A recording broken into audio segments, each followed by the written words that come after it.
स्वच्छता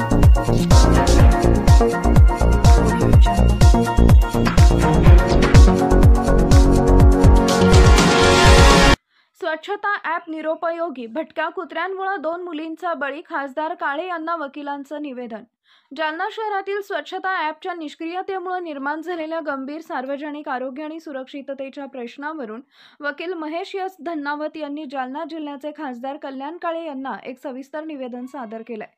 या निवेदनात ॲपच्या अपयशामुळे शहरात भटक्या कुत्र्यांचा उपद्रव वाढला असून त्यामुळे 2 अल्पवयीन मुलींचा दुर्दैवी मृत्यू झाल्याचा गंभीर आरोप करण्यात आलाय। ॲडव्होकेट धन्नावत यांनी आपल्या निवेदनात म्हटलंय की केंद्र सरकारच्या गृहनिर्माण आणि शहरी व्यवहारावर मंत्रालयानं सुरू केलेले स्वच्छता ॲप केवळ नावापुरते उरले। या ॲपवर नागरिक तक्रारी करूनही त्याची दखल घेतली जात नाही। शहरात कचऱ्याचे ढीग साचले, त्यामुळे भटक्या कुत्र्यांची संख्या अनियंत्रितपणे वाढली आहे।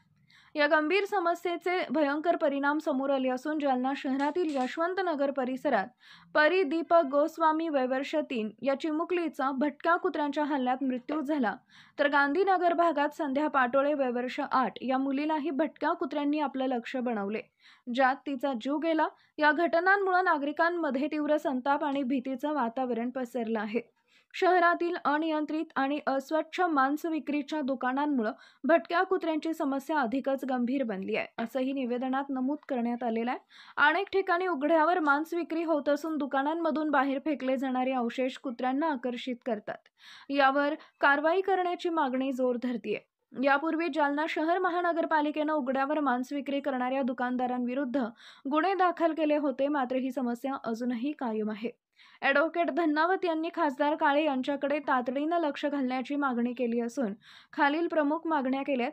मृत मुलींच्या कुटुंबियांना भरपाई, भटक्या कुत्र्यांच्या हल्ल्यात मृत्यू पावलेल्या दोन्ही मुलींच्या कुटुंबियांना तात्काळ आर्थिक मदत देण्यात यावी, भटक्या कुत्र्यांवर नियंत्रण, शहरातील भटक्या कुत्र्यांचा बंदोबस्त करण्यासाठी महापालिकेनं त्वरित प्रभावी उपाययोजना करावी, अस्वच्छ मांस दुकानदारांवर कारवाई, शहरातील सर्व उघड्यांवरील आणि अस्वच्छ मांस विक्री करणाऱ्या दुकानांची तपासणी करून त्यांच्यावर कडक कायदेशीर कारवाई करण्यात यावी, स्वच्छता ॲपची चौकशी, स्वच्छता ॲपच्या कामकाजाची चौकशी करून कर्तव्यात कसूर करणाऱ्या अधिकाऱ्यांवर जबाबदारी निश्चित करण्यात यावी।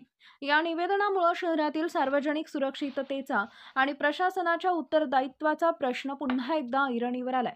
खासदार कल्याण काळे यावर काय भूमिका घेतात याकडे सर्व जालनावासियांचं लक्ष लागलंय। यावेळी ॲडव्होकेट आनंद झा, श्याम सारस्वत, मयूर अग्रवाल, बालाजी मंत्री इत्यादी उपस्थित होते।